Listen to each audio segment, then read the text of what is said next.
Hey guys, Carl197 again. This time with a review of the 144 scale high-grade renewal century Gouf revived version from the original Gundam series. So let's put them next to the old one here for a comparison of the colors, and you'll see that the main difference is between the light blue of the two.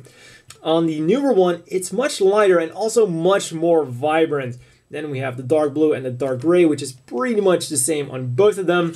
And then, of course, we also have your standard gray on the newer Gouf used for the joints, the backpack. And with the older one, it also used the dark gray for the joints. And then to round things off, for the newer one, it also has clear orange part, mainly in the chest right there, and also for his heat sabers, which is something the old one didn't have. And the difference between the two aren't just skin deep. On to articulation. The Gouf is a close combat machine, so what it needs is articulation. Head goes nicely up, down, forwards and backwards, rotates around all the way. Also, the mono eye, which, by the way, is the only sticker on the newer one. So the mono eye is also molded in the face. So what you can do in order to move it is either with this little lever here at the bottom, or if you grab a toothpick, you can just push the eye around without having to worry about bending or about damaging the sticker, because it's just molded in there. So you can also paint it very easily if you want to. And the arms rotate around all the way. Or on two joints, there is the hinge there, which is also on a ball joint, so you get a nice range of movement from just the shoulder alone. The shields move out so that the arms aren't hindered by it. Arms will rotate around, bent at the elbow at two joints. Just like so. Hands are on ball joints, will wiggle around, turn around, do everything a ball joint does. And then on the other arm, we of course have those Vulcan fingers.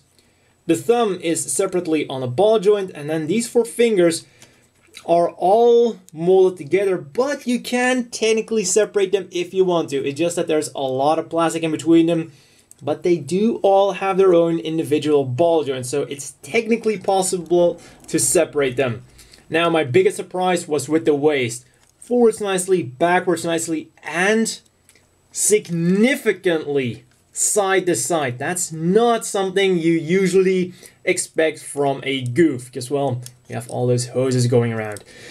Another thing that was very surprising, the legs go very nicely forward. So these little front skirts here are joined together with the side skirts, and the legs go out.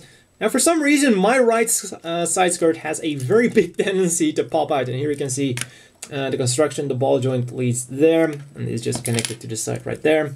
The legs will rotate around, and then they also have that jiggle joint for even more articulation, mainly for some of the more intricate action poses.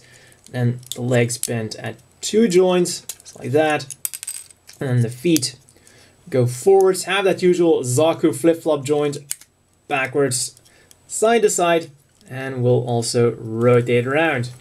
So overall, the articulation is absolutely perfect for what the Gouf is capable of. I mean, especially the waist is a very big and positive surprise, because usually that's where the Gouf's kinda goofed up in the past.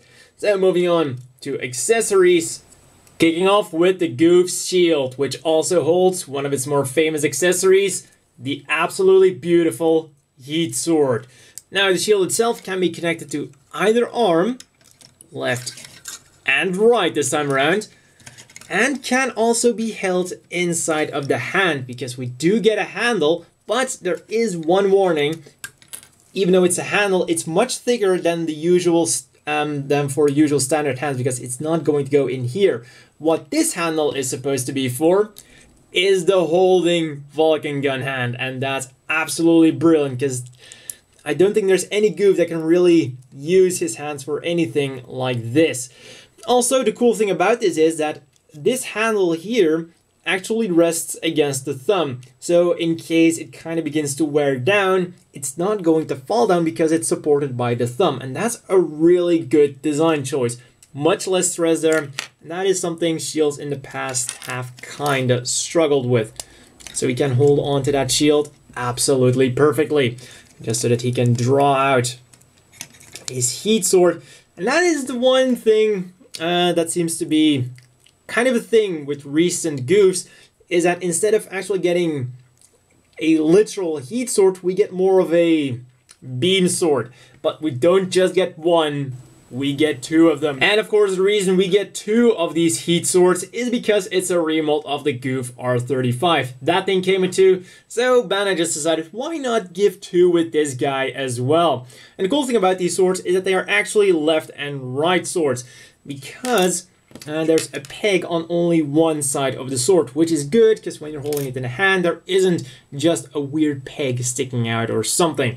And so that also means that instead of just having one of his titular heat swords, you can actually have two of them. And let me tell you, it looks absolutely badass. And even the Vulcan gun hand does a pretty good job at holding on to those heat swords. Moving on to the final titular accessory of the Gouf, the heat rod. And let's face it, what would the MS-07B Gouf be without the heat rod? Well, let me tell you, the MS-07A Gouf, which is also something cool you can do with this set. So first of all, on the heat rod, we once again get a peg, so it simply goes on there, and then you simply plop it inside there.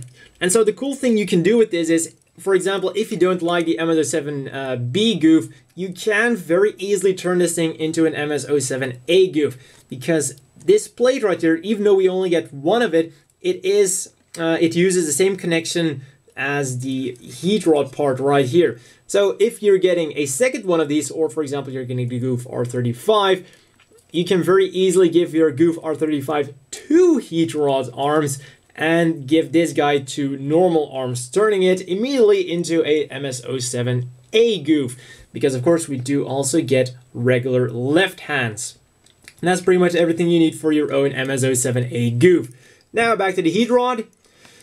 It's just one straight thing. Unlike the old Gouf, where we got both the straight one and the bend one, we only get one straight one. And while you could technically bend it a bit like this, you're gonna have to use the hot water trick in order to really warp this in a different position, unless you just kind of want it waving around, and that, you know, kind of like you just shot it out. That's a position you can do without having to use a hot water trick. But for the more intricate poses, you see him posing even on the box art, you're gonna have to use that trick. Now, before moving on to the final usable accessory, you might have noticed that the head on my Gouf is slightly different from that of the usual head that we would get, or maybe quite significantly different. And you might be thinking to yourself, did I use a different head? Did I paint it to make it match the colors? Well, no. This very different head, which is from the Gouf R35, is actually included.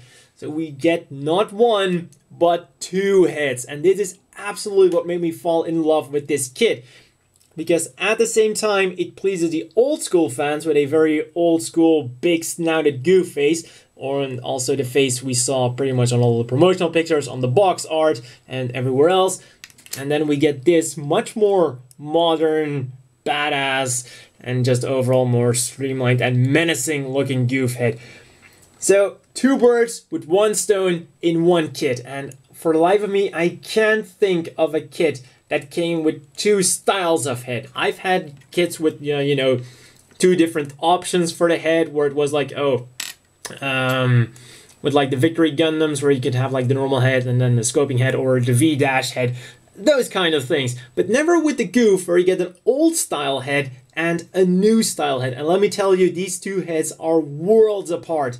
I wasn't expecting to like this kit as much as I did, because the old style head isn't really my thing. And then the minute I saw this thing, I was absolutely in love with this kit. Now, it is partly because it's a remold of the Gouf R35, but you know, then they could have just not given us the old style head at all. So I must say, Bandai did a really amazing thing by giving us two styles of heads. Now, you do have to build either one of them. You don't get enough parts to, you know, completely build two heads. And then wrapping things up with a few leftover parts from the Gouf R35, we get one more shield, which doesn't have a cover. And then we get these two arm parts. And the last thing I want to mention about the Gouf is one kind of unfortunate thing, because we see a mounting rack for the bazooka that's molded into the plastic but isn't actually functional, and really would have been awesome to have a functional rack just like on the Zaku 2s and even on the Zaku 1. Because, well, even though the Gouf is mainly known as a close combat mobile suit, they are known to use the same bazookas the Zakus use. Even in the anime, you can see MS-07B Goufs using bazookas, even holding on to them with their Vulcan hands. So that would have been a really cool touch on this otherwise amazing Gouf. As always, the inevitable question is, do you want to buy this? Absolutely. As far as the regular Gouf goes, I would say that this is the kit to get. Maybe even instead of the Master Grade 2.0 model kit. Now, hear me out. If you want the more modern, badass Gouf that we often see in video games, this is by a long shot the best thing to get. Because really, compared to the original high grade, I mean, there's really nothing to say here other than this blows it out of the water in every single way. And even the original Master Grade, even though it's called a Master Grade, don't be deceived and think, oh yeah, I'm gonna go for that Master Grade 1.0 instead. It's rather old. And yeah, the 2.0 has the more retro phase going on with it. So for a modern looking Gouf, there is no better thing than this thing, and I would say that this is going to be the defining Gouf for quite a while. And if you want the more retro look, you of course have the face. I mean, you of course have the second face to go with it. And that was really the thing that completely blew me away on this model kit. Never have I seen a model kit that gave you the option to choose between a modern look and a retro look, and that is simply amazing. I hope they're going to do it in other kits from which they do the revives. I don't think they will, because of course this is a remold of the Gouf R35. So yeah, but hey, you can always hope. Now for the little caveat, the price.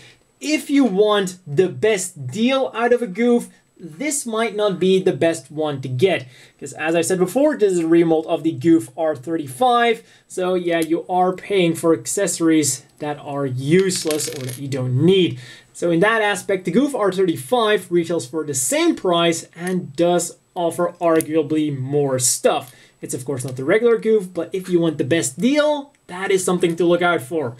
And of course, for 100 yen more, we also have Badass Incarnate, the Gouf Custom. With a giant Gatling gun. It's hard to argue with that, but still, for 100 yen extra, you can get that thing as well. Or, if you want 100 less and you simply want the original Gouf, you have a lot of options out there. Of course, other than that, this Gouf offers you anything you'd need from a Gouf. All the articulation you want, finally available in 1/44 scale. Enough accessories for the Gouf. It would have been awesome to give us a full MS-07A like they did with the Master Grade 2.0, but so be it. And a simply amazing look about it. And not just one look, two looks.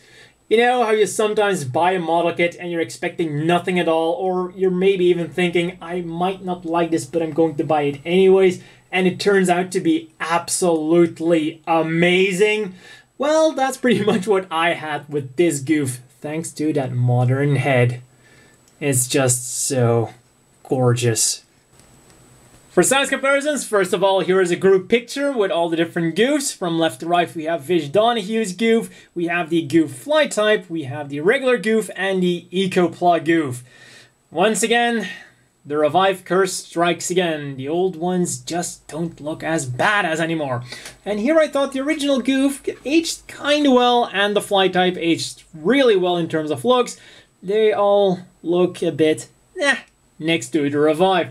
Of course, I also apologize for not having the Gouf Custom or the Gouf R35 here, but those I haven't built yet.